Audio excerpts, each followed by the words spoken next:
Pendant que nous sommes debout, nous allons prendre nos Bibles. Dans 2 Chroniques 26 et le verset 5. Verset 5.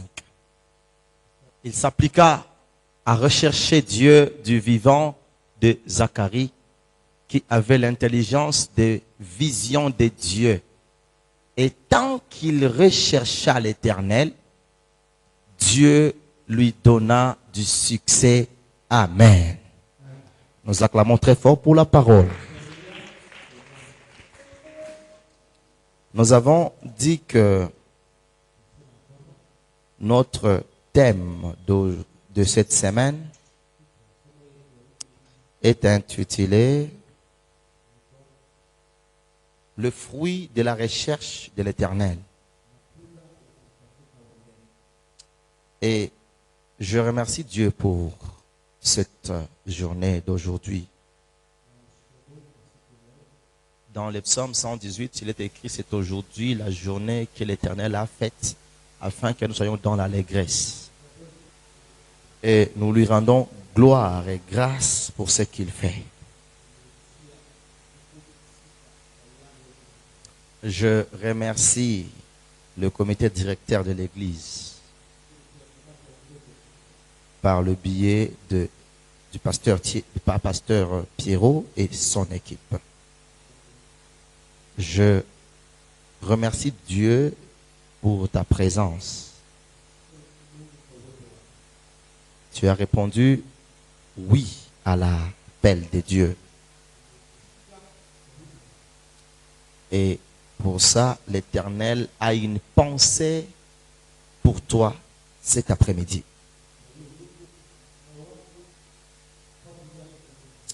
Nous avons dit que notre enseignement aura 3 objectifs. Le premier objectif est d'amener le peuple de Dieu que tu es à s'engager à la vraie recherche de Dieu. Kujitoa kwa kumtafuta Mungu kwa kweli. J'ai dit encore ce jour-là, Nilisema tena pia ile siku kwamba dans Jérémie 29 verset 13, katika kitabu ya Yeremia 28:13, 29, il est écrit « Vous me chercherez et vous me trouverez ». Imeandikwa mtanitafuta na mtanipata. Lorsque vous me chercherez de tout votre cœur. Wakati mtanitafuta na moyo wenu wote. Cela veut dire que les autres peuvent chercher Dieu et ne pas le trouver. Ni kusema wengine wanaweza kutafuta Mungu na wasimpate. Et les autres peuvent le chercher et le trouver. Na wengine wanaweza mtafuta na wakata. Et je dis que notre deuxième objectif na nisema lengo letu la pili est d'amener le peuple de Dieu à s'attendre aux résultats de leur recherche. Ni kupeleka taifa ya Mungu kusubiri kwa kungojea matokeo ya kutafuta kwao. Si quelqu'un cherche, doit trouver. Kiwa mtu anatafuta lazima apate. Matthieu 7, cherchez et vous trouverez. Mathayo 7, tafuteni mtapata. Donc quand quelqu'un a cherché Dieu, ni kusema wakati mtu anamtafuta Mungu, il doit avoir la foi de dire j'ai cherché, je vais le trouver, je trouverai le résultat. Inabidi awe na imani ya kwamba nilimtafuta na nitapata matokeo. Alors c'est ce qui avait poussé David à dire ni ile ilimsukuma Daudi kusema dans 1 Samuel 17:37, katika kitabu cha Samuel wa kwanza 17:35, que le Dieu qui m'a délivré des griffes du lion et de la patte de l'ours me délivrera encore de la main de cet incirconcis. Mungu yule ambaye alinitoa kwenye mikono ya dubu na kwenye makali ya simba ataniokoa pia na huyo asiyetahiriwa. Donc il s'attend déjà à un résultat. Je vais combattre, je vais vaincre parce que j'ai un Dieu qui a fait pour moi quelque chose dans le passé. Anasubiria matokeo, anajiambia kwamba nina Mungu ambaye alitenda pamoja na mimi wakati uliopita. J'ai dit que le troisième objectif, c'est d'amener le peuple de Dieu à prendre la décision de marcher tout toujours dans la victoire et la prospérité avec Dieu. Ni kuleta taifa la Mungu kutembea kila siku katika mafanikio na ushindi Pamoja na Mungu. pamoja na Mungu. Donc, tu dois prendre cette décision.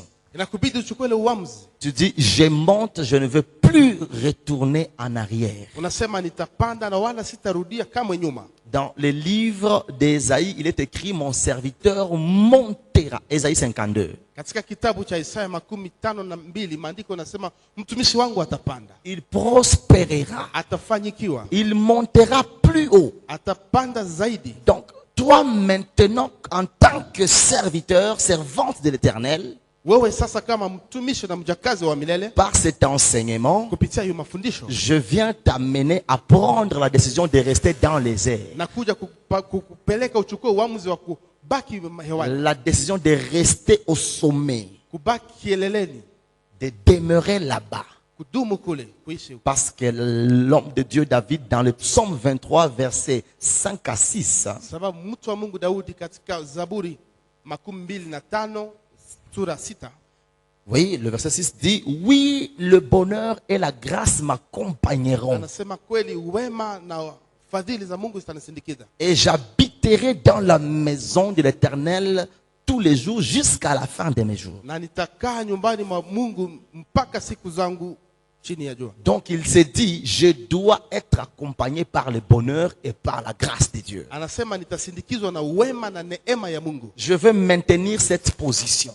Nataka nibakie na kushika hiyo nafasi. Je vais tout faire pour que tous les jours de ma vie, je voie le bonheur, je voie la grâce m'accompagner. Ndafanya chochote kile maishani mwangu nione wema na neema ya Mungu vikisindikiza. Amen. Amen. Je fais aussi une courte présentation du livre des Chroniques. Nimefanya pia kuonesha kwa ufupi kitabu cha Mambo ya Nyakati. Je dis que le chronique en hébreu veut dire Nilisema Mambo ya Nyakati kwa Kiebrania inasema Hayamim Dibre. Hayamim Dibre, Ayamim Dibre. qui signifie Inamaanisha les actes des journées. matendo ya siku. Yes. Matendo ya siku. Les actes de journée.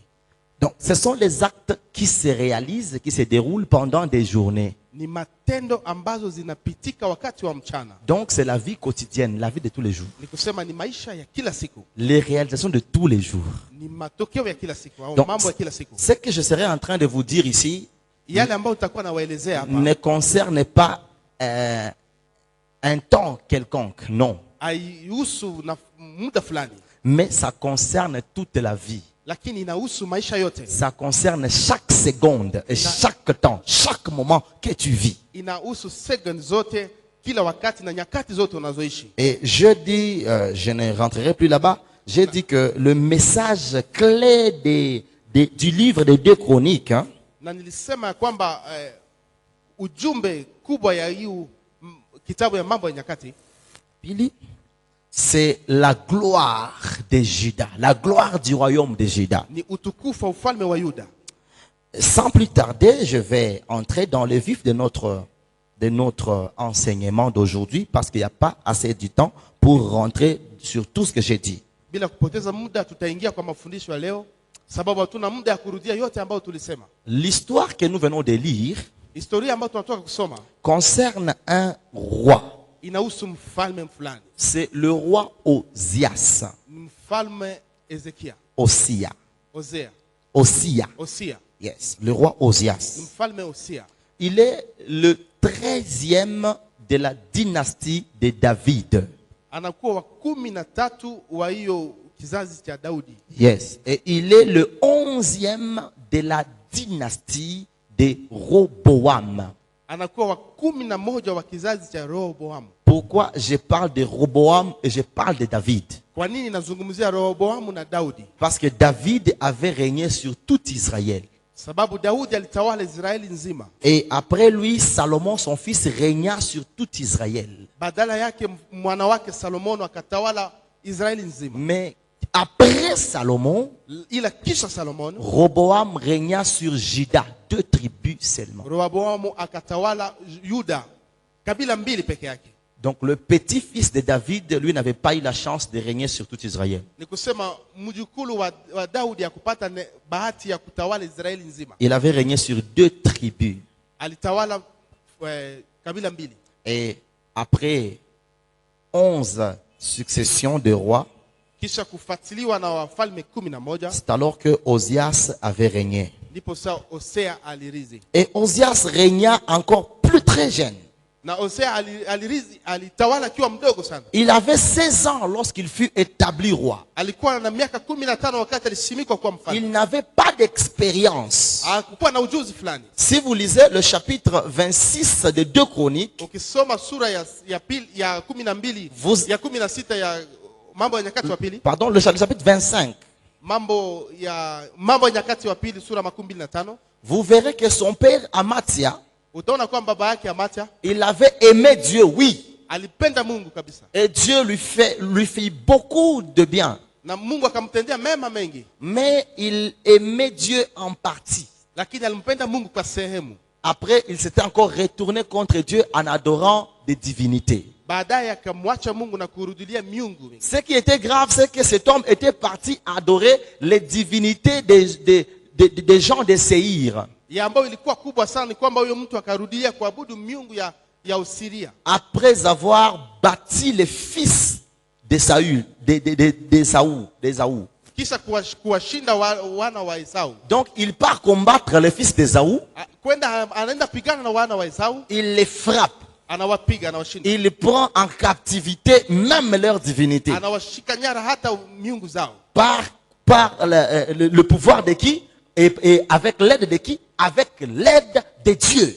Kwa uwezo na msaada wa Mungu. Mais il ramène cette petite divinité-là à Jérusalem. Lakini akaleta ile miungu midogo ya Yerusalemu. Et il commence à les adorer. Na akaanza kuziabudu. Alors l'Éternel n'était pas d'accord avec ça. Na pale Mungu akukubaliana naye. Il le livra entre les mains du roi d'Israël. Akamtoa katika mikono ya mfalme wa Israeli. Alors, cet homme était resté sans pouvoir pendant 15 ans. Huyu mtu alibaki bila uwezo muda wa miaka 15. Et après les 15 ans, il était mort, tué par ses propres collaborateurs. Na kisha miaka 15 aliuawa na mshirika wake. Cela veut dire que cet homme, Osias, avait vu son père sur le trône seulement 1 an. Ni kusema huyo ndugu aliona baba yake kwenye kiti mwaka mmoja tu akitawala. Donc si lui, il commence à régner à 16 ans. Ikiwa yeye alianza kutawala na miaka 16. Alors que son père avait été détrôné 15 ans passés. Na ikiwa baba yake alitolewa madaraka miaka 15 iliyopita. Cela veut dire que lui, il a vécu dans la royauté seulement 1 année de sa naissance. Ni kusema yeye aliishi katika uongozi miaka moja tu baada ya kuzaliwa kwake. Il n'avait pas d'expérience. Hakukuwa na ujuzi fulani. Et lorsqu'il est sur le trône, na wakati anakuwa akitawala, il commence à chercher Dieu. Anaanza kumtafuta Mungu. La recherche de Dieu, c'est quelque chose d'indispensable dans la vie de tout croyant. Kumtafuta Mungu ni kitu cha kwanza kwa maisha ya kila Mkristo. Et la recherche de Dieu implique toutes les voies que quelqu'un peut emprunter pour plaire à Dieu et pour trouver Dieu. Na kumtafuta Mungu inakuwa na njia zote zile ambazo mtu anaweza tumia kwa kumtafuta Mungu na kumpata. Donc quand je te parle de la recherche de Dieu, ikiwa nakuzungumza kumtafuta Mungu, ne vois pas seulement la prière, usione tu maombi, mais vois aussi la lecture de la parole de Dieu. Lakini angalia pia usomi wa maneno ya Mungu. Vois aussi la ponctualité dans le culte, dans ta participation au culte. Uangalie pia uaminifu kwa ushirika wako katika ibada. Vois aussi ta fidélité dans les dîmes et dans les offrandes. Uangalie uaminifu wako katika kutoa sadaka na 1/10. Vois aussi ta fidélité dans la bienfaisance. Uone pia uaminifu wako katika utu wema. Parce que toutes ces choses te permettent de voir Dieu. Sababu hivi vyote vinakuruhusu kumuona Mungu. Et cet homme commençait à chercher Dieu. Na huyo mtu akaanza kumtafuta Mungu. Et jeudi le mercredi, nilisema siku ya tatu que le nom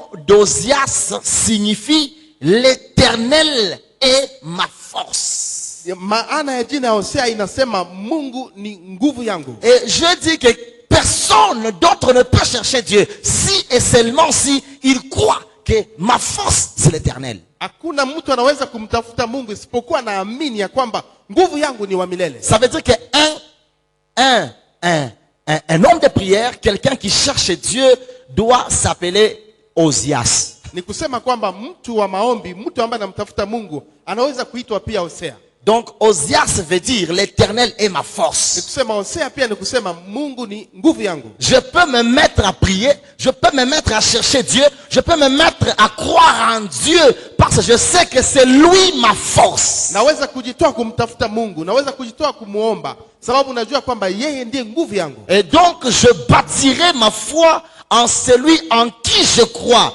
capable de me venir en aide, capable de me sauver, capable de me faire du bien. Ni kusema naijenga imani yangu kwa yule ambaye ana uwezo wa kunijia msaada na uwezo wa kubadilisha maisha yangu na kuniokoa. Et donc le premier principe dans la recherche de l'Éternel, Kusema kanuni ya kwanza katika kumtafuta Mungu c'est savoir que l'Éternel est notre force. ni kujua kwamba Mungu ni nguvu yetu. Vous savez, le plus grand problème des hommes, Unajua shida kubwa ya watu c'est de croire que ni kuamini kwamba c'est à travers nos prières que nous devenons forts et puissants. kupitia maombi yetu tunakuwa wenye nguvu na wenye mamlaka. Mais ce ne sont pas nos prières qui nous protègent et qui nous gardent. Lakini sio maombi yetu ndio yanatulinda na kutukinga. Mais ce qui nous garde, c'est notre foi en celui qui est notre force. Lakini inatulinda ni ile imani yetu katika yule ambaye ni nguvu yetu. C'est pourquoi les hommes ont tendance à beaucoup prier en décembre. Ndio maana unaangalia watu wanakuwa na hiyo hali ya kuomba sana mwezi wa 12. Croyant que c'est cette prière qui va nous protéger, qui va nous garder. Kwa Non. kuamini kwamba hii maombi yetu ndio itatulinda na kutukinga. Mais Hapana. ce qui nous garde et ce qui nous protège, c'est notre foi en celui qui est capable de nous sauver. Lakini ile inatulinda na kuchunga ni imani yetu kwa yule ambaye ana uwezo wa kutuokoa. C'est pourquoi nous avons dit dans le psaume 68, versets 20 à 21, Ndio maana tulisoma katika kitabu 68 21 yes, il y a Zabouri, que béni soit l'Éternel tous les jours. ya kwamba abarikiwa milele siku zote. Parce que quand on nous accable, Wakati wanatushika, Dieu nous délivre. Mungu anatuokoa. Donc, c'est lui qui sait que quand je suis accablé des problèmes, Yule wakati nashikwa na shida, quand je suis accablé des fardeaux de la vie, wakati nashikwa na majukumu na mizigo ya maisha, c'est lui qui est ma force, vient me délivrer. yule ambaye ni nguvu yangu anakuja kuniokoa. Quand je suis environné par l'ombre de la mort, Wakati nazingirwa na uvuli wa mauti, quand je traverse la vallée des pleurs, wakati napitia bonde la vilio, l'Éternel viendra me sauver. wa milele atakuja kuniokoa Parce qu'il est ma force. sababu ni nguvu yangu. C'est cette foi que l'Éternel exauce. Ni hiyo imani ndio Mungu anajibu. L'Éternel n'exauce pas un bon français. Mungu ajibu Kifaransa kizuri, Il n'exauce pas une longue prière. ajibu maombi marefu, Mais il exauce notre foi en lui. lakini anajibu imani yetu ndani yake. C'est pourquoi il dit dans Habakkuk 2:4 Ndio maana anasema kitabu ya Habakuki 4:4 que mon juste vivra par sa foi.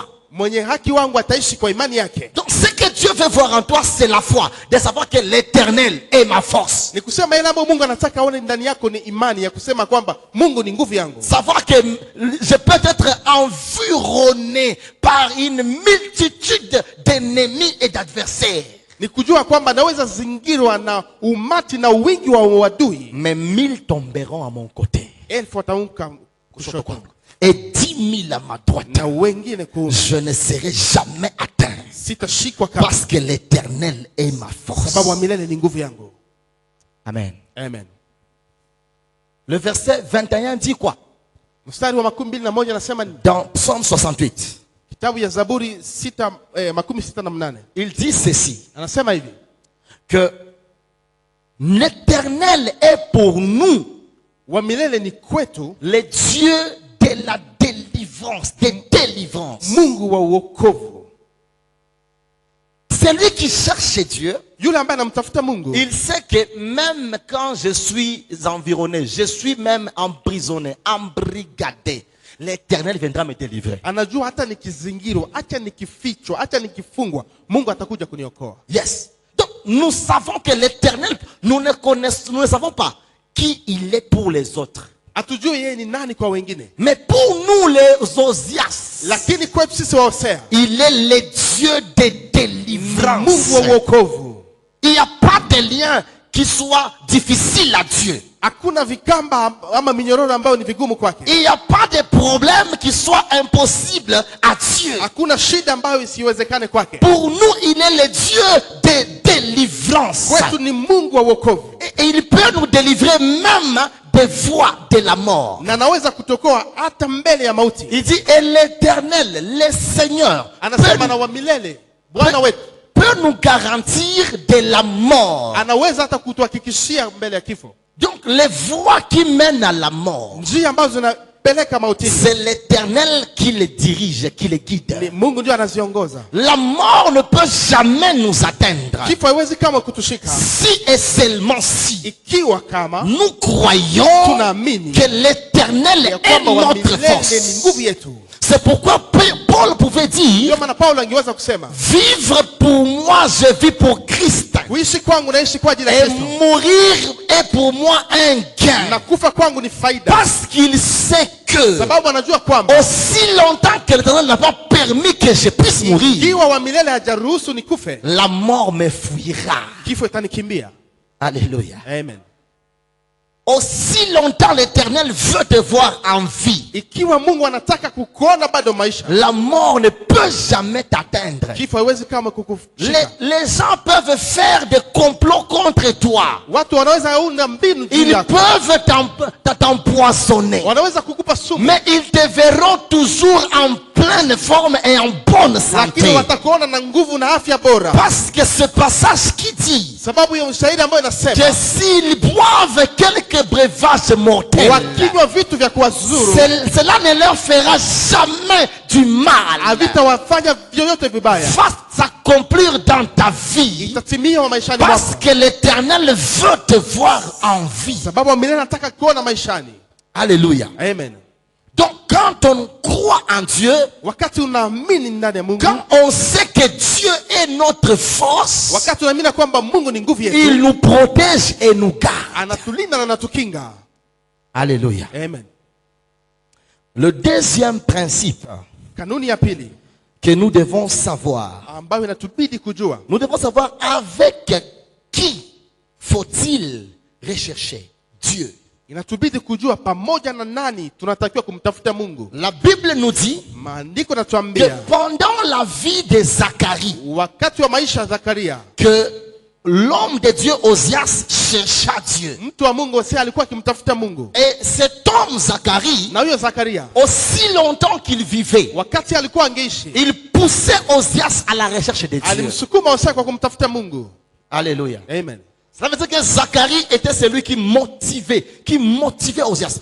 Recherche Dieu, recherche Dieu, recherche Ni Dieu. kusema Ezekia alikuwa ni mtu mwenye, Zakaria alikuwa ni mtu mwenye alikuwa anamsukuma Hosea kwa kumtafuta Mungu na kumtafuta Mungu tena. Cela veut dire que Ni kusema la recherche de Dieu kumtafuta Mungu peut se faire seul inaweza fanyika na mtu mmoja ou en équipe. ama na watu wengi. Et l'apôtre Paul dit Na mtume Paulo anasema dans 1 Corinthiens kitabu cha Wakorinto wa kwanza 15, je crois le verset 33, 11 nafikiri 3:1 que la mauvaise compagnie ya kusema ushirika mbaya corrompt les bonnes mœurs. inaharibu tabia njema. Si tu t'attaches à de mauvaises personnes, Ukishikamana na watu wabaya tu n'iras pas plus loin. hautaenda mbali zaidi, Parce que les bonnes mœurs qui sont en toi sababu hiyo mbegu njema ambayo iko ndani yako seront corrompues. itaharibiwa. C'était le cas d'Amnon Ilikuwa ile ya Amnon qui brûlait d'envie de sa sœur, ambaye alikuwa anamtamani mais dada yake il alla s'attacher à une mauvaise compagnie na kaenda kushikamana na watu wabaya qui lui prodigua de mauvais conseils. ambao wakampa shauri mbaya. Si tu recherches Dieu, Ukimtafuta Mungu mais tu t'attaches à la mauvaise compagnie, lakini unashikamana na watu wabaya, tu ne verras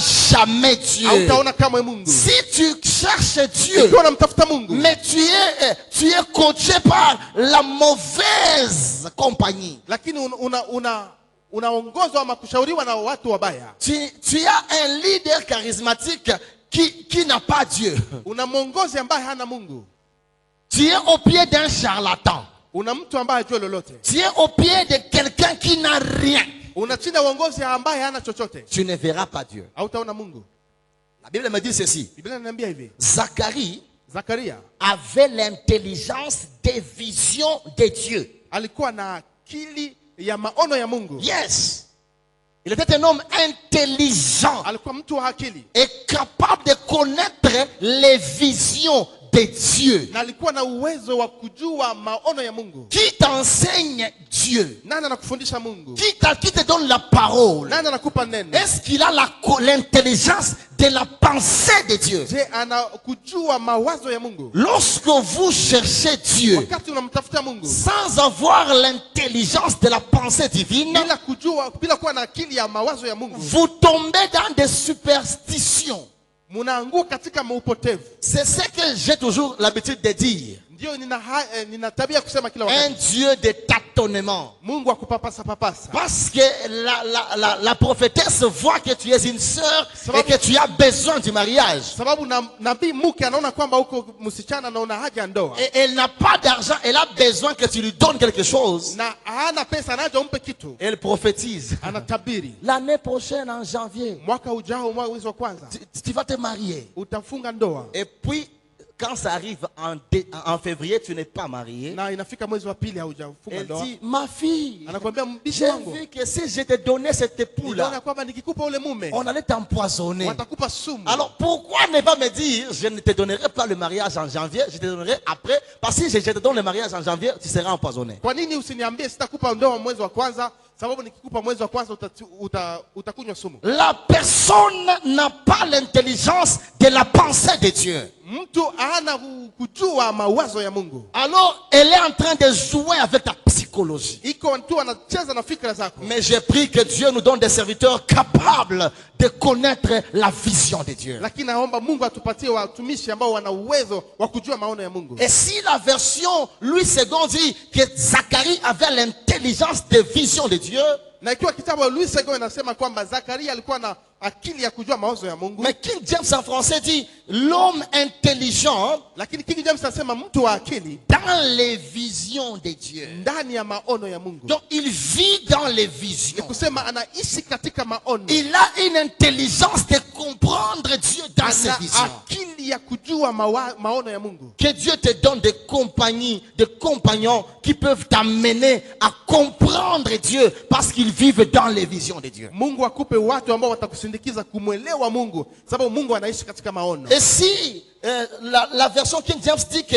c'est un homme intelligent dans les visions de Dieu, Ikiwa King James anasema kwamba mtu wa akili anaishi katika maono ya Mungu, la Bible Chouraki de 1985 dit que il discernait en voyant Elohim. na kitabu ile ya Shiraki inasema kwamba alikuwa anapambanua kwa kuona Elohim. Il voit Elohim et puis il discerne maintenant. Aliona Elohim na kisha anapambanua. Pourquoi? Kwa nini? Parce que quand tu vois Elohim, Wakati unaona Elohim, quand tu vois Dieu, wakati unaona Mungu, c'est comme des paraboles. ni kama mfano. Tu ne peux pas comprendre Dieu. Hawezi kuelewa Mungu. La voix de Dieu, c'est comme des tonnerres. Njia ya Mungu ni kama maradi. La prophétie de Dieu, c'est comme un message codé. Unabii wa Mungu ni kama ujumbe unafungwa. Mais Zacharie était capable Lakini Zakaria alikuwa na uwezo de discerner en voyant Dieu. ya kupambanua kwa kuona Mungu. Que Dieu te donne quelqu'un Mungu capable de akupe discerner quand il ambaye voit ana Dieu. uwezo wa kupambanua Mungu wakati unamwona. Alléluia. Amen. C'était cet homme qui était capable d'amener Osias à la recherche de Huyu Dieu. mtu ambaye alikuwa na uwezo wa kumsukuma Hosea aende kumtafuta Mungu. Il est écrit que mon peuple est détruit parce qu'il lui manque la connaissance. Inaandikwa kwamba taifa langu linaangamia kwa sababu wanakosa maarifa. Et donc si tu as quelqu'un qui te donne la connaissance, Ikiwa na mtu ambaye anakupa maarifa, au lieu d'être détruit, kuliko uharibike, tu seras prospère. utafanyikiwa. Alléluia. Amen. Seigneur dit, Sema hivi, c'est lui, Zacharie, qui enseignait, qui lui enseignait, qui enseignait à Osias la crainte de Dieu. ni Zakaria ndiye alimfundisha, alikuwa akifundisha Hosea uoga wa Mungu. Alléluia. Amen. Tu veux rechercher Dieu Unataka kumtafuta Mungu et un père na baba et un que tu es. Ukuwe na un père ukuwe na baba, que tu es un serviteur ukuwe na qui mtumishi t'enseigne la crainte de Dieu. ambaye anakufundisha woga wa Quand il Mungu. t'enseigne la crainte de Dieu, Wakati tu anakufundisha woga wa Mungu, chercheras Dieu en vérité utamtafuta Mungu kwa kweli et tu vivras na utaona wema, les merveilles cachées wema umefichwa de la recherche de Dieu. ya ambao inapatikana kwa kumtafuta Mungu. Français courant dit, Français Courant anasema Zacharie était capable de comprendre les visions envoyées par Dieu. Zakaria alikuwa na uwezo wa kuelewa maono ambayo zilitumwa na Mungu. Avec qui cherchait Dieu? Na nani unamtafuta Mungu? Vous savez, moi j'aime trop les prophètes. Unajua napenda sana manabii. Mais les prophètes qui ont cette prophétie authentique. Lakini manabii ambao wanakuwa na hiyo unabii wa kale. Les gens capables de prophétiser sans sentiment. Watu ambao wana uwezo wa kutabiri bila hisia. Parce qu'ils ont la capacité de comprendre les visions qui viennent de Dieu. Sababu wana uwezo wa kuelewa maono ambayo yanatoka kwa Mungu. J'aime bien aussi les prophètes qui prophétisent à travers la vraie prophétie, la parole de Dieu. Napenda pia manabii ambao wanatabiri kupitia unabii wa kweli. Les gens qui peuvent te prêcher la parole authentique pour t'amener au salut et à la vie comblée en Jésus-Christ. Watu ambao wanaweza kukuhubiri habari ile ya kale ambayo itakupeleka kutubu na kumwamini Yesu. Et non les gens qui sont en train de se rechercher. Lakini sio watu ambao wanakuwa wakijitafuta. Qui sont incapables de comprendre les visions de Dieu. Ambao hawezi kuelewa maono ya Mungu. Alors si tu es quelque part ikiwa uko nafasi dans une église katika kanisa fulani où on te prêche la bonne nouvelle, ambao wanakuhubiri habari njema, demeure là, dumu pale, recherche Dieu là, tafuta Mungu pale, tu verras Dieu. Utaona Mungu. Amen.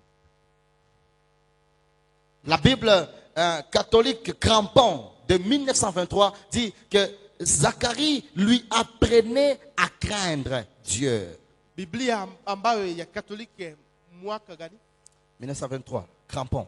93 inasema Zakaria alikuwa anamfundisha Hosea kwa kumwogopa Mungu. Et Parole Vivante de 2017 dit Zacharie enseigne à Osias le respect de Dieu. Na Parole Vivante inasema Zakaria alikuwa anamfundisha Mungu heshima ya Mungu. Yes. Si quelqu'un ne respecte pas Dieu, comment peut-il lui rendre culte? Ikiwa mtu hawezi kumheshimu Mungu, namna gani atamtolea ibada? Si quelqu'un ne t'enseigne pas comment respecter Dieu, comment deviendra-t-il un homme respectueux de Dieu? Ikiwa mtu hawezi kukufunza kuogopa Mungu, namna gani utakuwa mtu wa kuogopa Mungu? Que nous soyons des hommes capables d'enseigner aux autres la crainte de Dieu. Tuwe watu ambao tutaweza kuwahubiri wengine woga wa Mungu et le respect de Dieu. Na heshima ya Mungu. Amen. Amen. Second 21 dit Zacharie savait comprendre les visions de Dieu. Zakaria aliweza kujua maono ya Mungu. Amen. Amen. Si quelqu'un comprend la vision de Dieu, ikiwa mtu anaelewa maono ya Mungu, il peut te transmettre un bon message de Dieu. Anaweza kutoa habari njema ya Mungu. Mais si quelqu'un ne comprend pas la vision de Dieu, lakini ikiwa mtu haelewi maono ya Mungu, il te transmettra un message qui est clopin. Atakupa habari ambayo haikamiliki. C'est l'exemple de Zacharie lui-même, le prophète, mfano wa Zakaria mwenyewe nabii, et l'apôtre Jean, le prophète. Na mtume Paulo nabii. Quand vous êtes dans Zacharie 1, wakati uko katika kitabu Zakaria sura 1, Zacharie dit ceci. Zakaria anasema hivi, je vois 4 êtres vivants. Naona wenye uhai wane. Ils ont 4 faces. Wana sura 4. La face d'homme, sura mtu, la face du lion, sura simba, la face du bœuf, sura ngombe, et la face de l'aigle volant. Sura ya tai. Mais lakini quand je rentre dans Apocalypse 4 verset 7, si vous descendez, lakini kienda katika Ufunuo 4, l'apôtre lui dit ceci. Mtume anasema hivi, je vois 4 êtres vivants. Nimeona wenye uhai wane. Le premier être, utu wa kwanza, il a la face d'un lion. Ana sura ya simba. Vous voyez?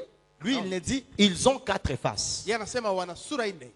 Il ne dit pas ils ont 4 faces. Aseme wana sura 4. Mais il dit le premier a la face du lion. Anasema wa kwanza ana sura ya simba. Il dit le deuxième a la face d'un bœuf. Wa pili ana sura ya ngombe. Le troisième a la face d'un homme. Wa tatu ana sura ya mtu. Et le quatrième a la face d'un aigle volant. Wa nne ana sura ya tai irukayo. Donc il essaye un peu d'être clair dans ce qu'il voit. Anajaribu kuwa wazi kwa yale iko naona. Amen. Amen. Il faut comprendre très bien, bien aimé. Nakubidi kuelewa mzuri ndugu mpendwa. Si quelqu'un est capable de connaître la chose, Ikiwa mtu ana uwezo wa kuelewa kitu, il te donnera un message précis. atakupa ujumbe unakamilika. Mais si il n'est pas capable de connaître la chose, Ikiwa hauwezi kuelewa il kitu, te donnera des messages erronés. atakupa habari isiyokamilika. Ce sont là les prophéties de maman, tu es enceinte. Si tu ne donnes pas naissance à un garçon, tu donneras naissance à une fille. Ndio ile unabii, mama uko mimba, ikiwa utazaa mume, utazaa mke. Amen. Que Dieu nous aide. Amen. Voilà l'homme avec qui nous devons rechercher Dieu. Angalia mtu ambaye pamoja naye tunaweza kumtafuta Mungu. Et cet homme, vous allez voir, Na wakati utaona ce détail de pendant la vie de Zacharie wakati ya maisha Zakaria aura son sens ilipata maana yake, parce que après, quand Zacharie n'était plus là, sababu baadaye wakati Zakaria hakuwa tena, cet homme avait mal fini. ule mtu alimaliza Il vibaya, avait mal terminé la marche. alimaliza vibaya mwendo wake. C'est pourquoi, bien aimé, pendant que nous vivons, nous menons notre vie chrétienne, Ni kwa hiyo ndugu mpendwa, wakati tunaishi maisha yetu ya Ukristo, veillons à ne pas mal terminer notre marche. tukeshe tusimalize vibaya mwendo wetu. Que tout ce que nous aurons à emmagasiner comme résultat de la recherche de Dieu Ile yote ambayo tutapata kama matokeo ya kumtafuta Mungu ne soit pas notre occasion de chute. isikuwe chanzo cha kuanguka kwetu. J'ai dit que la première vérité Nilisema kweli ya kwanza ou le premier principe, ama kanuni ya kwanza, c'est que tout celui qui doit chercher Dieu, kusema yeyote yule ambaye atamtafuta il Mungu doit avoir foi en Dieu. inatakiwa awe na Il imani doit, katika il Mungu. doit faire de Dieu sa force. Anataka afanye, inatakiwa afanye Mungu Mais kwa nguvu yake. le deuxième principe, Lakini kanuni ya pili, c'est que tout celui qui veut chercher Dieu, kila yeyote yule ambaye anataka kumtafuta Mungu il doit s'attacher à un homme qui a l'intelligence des visions de Dieu. anapaswa kuambatana na mtu ambaye ana akili ya maono ya Mungu. Le troisième principe, Kanuni ya tatu, c'est que tout celui qui cherche Dieu yeyote yule amtafutaye Mungu doit parvenir inabidi afikie à vivre kuishi la prospérité. mafanikio, Doit parvenir à vivre le succès. inabidi afikie kuishi kufanikiwa. Le résultat de la recherche de Dieu, Matokeo ya kumtafuta Mungu c'est que Dieu nous comble d'abondance. ni kusema Mungu anatujaza na utele. C'est pourquoi Jésus dit Ndio maana Yesu anasema que ma parole demeure en abondance en vous. neno langu lidumu kwa utele ndani yenu. Alors demandez tout ce que vous voudrez. Ndipo sa ombeni chochote mtakacho, Cela vous sera accordé par na mon hiyo Père. itawapewa. Alléluia. Amen. Le troisième principe, c'est que si tu es assis au pied d'un homme qui te donne la vision de Dieu, Kanuni ya tatu, ikiwa utakaa chini na miguu ya mtu ambaye anakupa maono ya Mungu, si toi-même tu crois que l'Éternel est capable, ikiwa wewe mwenyewe unaamini kwamba wa milele anaweza, le troisième principe, c'est que tu vivras l'exaucement à tes prières. kanuni ya tatu ni kwamba utaona kujibiwa kwa maombi yako. Tu vivras les résultats de la lecture de la parole et de l'écoute de la parole. Utaishi matokeo ya usomi wa Biblia na utifu pia wa Biblia. Tu vivras les résultats de la sémence que tu donnes nuit et jour à l'église. Utaishi pia matokeo ya mbegu ambayo unatoa kanisani kila siku. Les offrandes que tu donnes, Sadaka ambazo unatoa, tu ne jettes pas quelque chose en vain, autoe vitu bure, mais tu es en train de s'aimer devant Dieu. lakini uko unatoa mbele za Mungu. L'apôtre Paul parlant aux Corinthiens, Paulo mtume akiwaambia mitume aux Corinthiens, wa Korinto il dit ceci: anasema hivi, si tu sèmes peu, ikiwa utapanda kidogo tu moissonnes peu. utavuna kidogo, Si tu sèmes abondamment, ikiwa utapanda wingi tu moissonnes abondamment. utavuna kwa wingi. Donc, le résultat de ta semaille ou de ta sémence Ni kusema matokeo ya upanzi wako est imminent devant Dieu. ni ya kwanza mbele za Mungu. Tu dois le vivre. Unabidi uishi. Alors la Bible me dit Maandiko que yananiambia pendant que l'homme de Dieu Ozias cherchait Dieu, wakati mtu wa Mungu Hosea alikuwa akimtafuta Mungu, Dieu lui fit prospérer. Mungu akafanya afanikiwe. Et j'ai dit encore le mercredi Na nisema tena siku ya que tatu l'Éternel n'a pas besoin seulement de nous voir prospérer. ya kwamba milele hana haja tu akiona tukifanikiwa, Parce que la prospérité est passagère, elle est terrestre. sababu mafanikio inapita, ni ya duniani. Mais ce que Dieu veut voir, Lakini lambo Mungu anataka kuona c'est de nous voir prospérer dans l'accomplissement de la grande commission. ni kutuona tukiendelea na kufanikiwa katika hiyo kazi kubwa ambayo alitupa. Yes, aller et faire de toutes les nations les disciples de Dieu. Kwenda kufanya mataifa yote kuwa wafuasi wa Mungu, Les disciples de Jésus. wafuasi wa Yesu. Si tu prospères dans cela, Ikiwa unafanikiwa katika tu yale, auras une couronne incorruptible et éternelle. una taji ambayo itaharibika tena ya milele. Mais si tu pries et que tu demandes à Dieu le bien terrestre, Lakini ukiwa utaomba, unaomba Mungu vitu vya duniani. que Dieu bénisse Mouzé Yvon, Mungu ambariki mzee Yvon, qui nous a prêché chez le colonel Kazadi. alituhubiri kule kwa Colonel Kazadi. Et il dit, ne sois pas dans la haine quand tu vois un homme qui a construit et qui a des biens. Anasema usikuwe katika fitina wakati tunaona mtu alijenga na na mali, Parce que quand il mourra, wakati il atakufa n'apportera rien dans la tombe. hatabeba chochote kaburini. Donc même si l'Éternel te rendait prospère Hata Mungu akifanya ufanikiwe et que tu bâtissais des maisons na ukijenga manyumba et que tu roulais carrosse na ukitembelea magari et que tu pouvais avoir des biens et des comptes bancaires, na ukiwa na mali na makonti kwenye banki, si tu n'as pas amené les cœurs des hommes vers leur créateur, ikiwa ukuwaleta roho za watu kwa muumba wao, tu n'as rien fait. au kufanya chochote. Amen. Amen. Allons dire à d'autres personnes, venez à Christ. Endeni kuna kuambia wengine njoni kwa Kristo. Enseignons les autres la voie de Dieu. Fundisheni kwa wengine njia za Mungu. Amenons le monde à Christ. Pelekeni wengine kwa Kristo. Comme le dit Daniel, Gisi Daniel anasema, quand Daniel était en train de voir la dernière vision, wakati alikuwa anaona maono ya mwisho, l'ange lui dit, malaika anamwambia, au temps de la fin, wakati wa mwisho, le grand protecteur des gens de ton peuple, mkingo mkubwa wa taifa wa watu wa taifa lako, Michel, Mika, il apparaîtra atatokea et les morts ressusciteront. na wafu watafufuliwa. Certains pour la mort et la honte éternelle, Ilikuwa ni juu ya certains, wamoja, wamoja, ni juu ya la mort éternelle et la honte, kufa ya milele na aibu ya milele, et les autres pour la gloire. na wengine kwa ajili ya utukufu.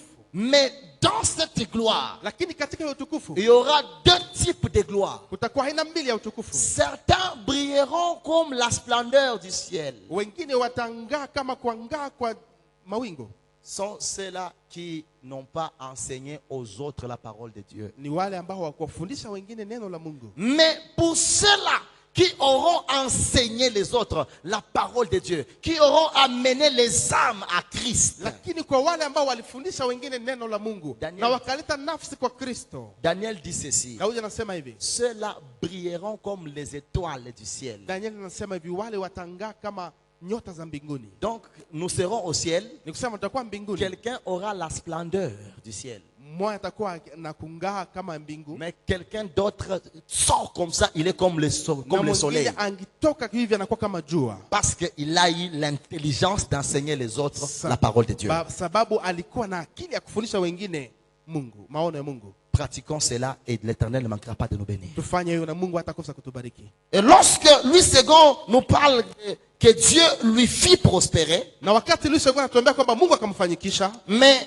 nouvelle seconde révisée lakini nouvelle seconde révisée dit Dieu lui donna du succès. maandiko nasema Mungu akampatia mafanikio. Donc le succès, Mafanikio c'est Dieu qui peut te les donner. ni Mungu ndiye anaweza kukupatia, Mais il te les donne pourquoi? lakini anakupa kwa nini? Parce que tu l'as recherché Sababu uliitafuta et tu recherches Dieu à la lumière de quelqu'un qui a l'intelligence de connaître la vision de Dieu. na ulitafuta Mungu kwa mtu ambaye alikuwa na ya kukusukuma utafute Mungu ambaye anakuwa na akili na kujua maono ya Mungu. C'est pourquoi ne sois pas impressionné parce qu'une personne a tremblé avant de dire mwanangu, mwanangu. Ndio maana usishawishike ukiona mtu anatikisika akisema mwanangu, mwanangu. Mais sois impressionné de quelqu'un qui te donne la parole de Dieu, la vraie parole de vie. Lakini mtamani yule ambaye anaweza kukupatia neno la kweli la Mungu. Alléluia. Amen. Quelqu'un peut trembler. Mtu anaweza kutikisika. Et après, il va te dire, Wende inama. Donc, aie confiance en celui qui a la parole de Dieu. Tumtumaini yule ambaye anakuwa na neno la Mungu. Second 21 dit, Dieu lui fit connaître le succès. Mungu akamfanya aone mafanikio. La Bible Shuraki dit, Elohim le fait triompher. Biblia Shuraki inasema Mungu akamfanya atawale. Tu commences à triompher de tes ennemis. Unaanza kutawala maadui zako. Tu commences à triompher dans tous tes combats. Unaanza tawala na kushinda vita Dans vyako. toutes tes guerres. Katika vita vyako. Tu commences à triompher. Unaanza kushinda. C'est le résultat de la recherche de Ni l'éternel. matokeo ya kumtafuta wa milele. Quand quelqu'un recherche l'éternel, Wakati mtu anamtafuta wa milele, il a comme résultat le triomphe. anakuwa kama na matokeo ushindi. Il commence à vaincre dans ses combats. Anaanza kushinda katika vita vyake. C'est pourquoi mon musicien préféré, Al Kambumba, chante Niko Chuma ya Machongo Chongo. Donc vous me cherchez, je vous frappe, je triomphe. Mkinitafuta na wapiga na kuwashinda. C'est pas moi qui combat, l'éternel combat pour moi. Sio mimi napigana, wa milele napigana kwa nafasi yangu. Il dit dans Exode, gardez silence, l'éternel combattra pour vous. Anasema katika Kutoka, kaeni kimya, wa milele atapigana kwa ajili Et yenu. donc quand toi tu recherches Dieu, Wakati unamtafuta Mungu, l'éternel te fera triompher. wa milele atakufanya ushinde. Il dit encore dans Exode 23, Anasema tena Kutoka 23, j'envoie mon ange devant toi. namtuma malaika wangu mbele yako. Mon ange sèmera la terreur dans les camps de tes ennemis. Malaika wangu atatia oga kwenye kempi ya maadui Donc zako. à l'annonce de ton nom, à l'annonce de ton nom, quand on dit Papa Espoir anakuya, tous tes ennemis fuient devant toi. Maadui zako wote wanakimbia. Pourquoi? Kwa nini? Parce que l'éternel te fera triompher. Sababu milele atakufanya Il ushinde. commencera à combattre pour toi. Ataanza kupigana kwa nafasi yako. Dans tes entreprises, Katika kazi zako. il combattra Atapigana pour que tu vives le succès, ili uishi ufanikiwe. pour que tu sois prospère. Ili ufanikiwe. Alors je suis en train de dire à quelqu'un, Niko naambia mtu, il y aura un programme de prière. kwa mpango wa maombi, Investis-toi dans la recherche de l'éternel. iweke katika kumtafuta Mungu. Les résultats de la recherche de l'éternel, Matokeo ya kumtafuta c'est Mungu que tu deviendras invincible. ni kusema hautashindwa. Tu seras en train de triompher. Utakuwa ukishinda. Tu vivras le succès Utaishi et mafanikio la prospérité. na mafanikio. Seigneur lui dit ceci. Semena anasema hivi, Dieu lui accorda la réussite. Mungu akampa kufaulu. Donc réussir Kufaulu est aussi le résultat de la recherche de ni l'éternel. matokeo pia ya kumtafuta Mungu. Tu veux réussir dans la vie? Ukitaka kufaulu Tu maishani, veux réussir dans tes études? ukitaka kufaulu katika Tu masomo, veux réussir dans tes entreprises? ukitaka kufaulu katika kazi, Recherche Dieu mtafute Mungu à la lumière de la parole révélée. kwa nuru ya neno Et lililofunuliwa. cette parole révélée, Na neno lililofunuliwa tu la retrouves dans un homme de Dieu qui a l'intelligence On a de pas- comprendre les visions de Dieu. unaipata katika mtu wa Mungu ambaye anakuwa na akili ya kujua maono ya Mungu. L'éternel Dieu fait réussir. Wa milele anafanya mtu afaulu. Parole de vie. Parole de vie 2017. nasema L'éternel le fait réussir. Mungu akamfanya afaulu. La réussite est attachée à la recherche de l'éternel. Kufaulu nashikamana na kwa kumtafuta Mungu. La prospérité. Donc le fruit de la recherche de Mafanikio, l'éternel, matunda ya kumtafuta Mungu qui constitue notre thème. ndio somo letu. Ce fruit-là, Hiyo matunda c'est la réussite. ni kufanikiwa, C'est la prospérité. ni kufanikiwa, C'est la bénédiction. ni baraka, C'est le succès. ni kufaulu, C'est le triomphe. ni ushindi. Quand tu recherches Dieu, Wakati unamtafuta Mungu, étant coaché par un homme loin de ikiwa Dieu, unafunzwa na mtu amepakwa mafuta na Mungu, tu seras prospère. utakuwa mfanyikiwa, Tu réussiras. utafaulu, Tu vivras le triomphe. utaishi ushindi. C'est pourquoi l'homme de Dieu David dit ceci. Ndio maana mtu wa Mungu Daudi anasema hivi, J'ai été jeune. nilikuwa kijana Maintenant là je vieillis. na sasa hapa nimezeeka, Mais ce que j'ai reconnu, lakini ile ambayo nilijua c'est que je n'ai pas vu un juste abandonné, sikuona mwenye haki akiachi, ni sa postérité mendiant son hata pain. uzao wake ukiomba Donc mkate. le juste, Mwenye haki il ne pouvait, il pouvait avoir rien, anaweza kuwa hana chochote, mais il est juste.